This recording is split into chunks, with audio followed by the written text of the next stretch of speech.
For the repair of the Alfa Laval EPC50 OP front module, the following procedures were necessary. Replacement of various electronic components and general cleanup of the unit. For testing, we use 24-volt DC power supply. As soon as we turn it on, the unit responds, and the screen lights up.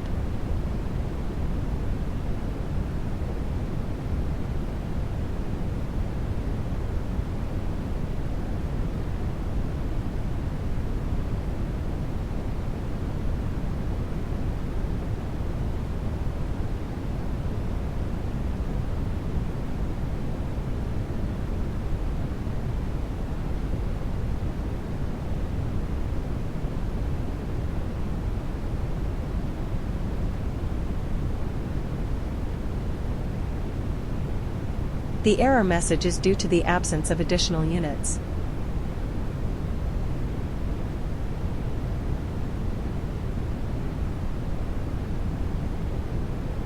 It is now clear that the OP front module is working successfully and is ready to be delivered to the client.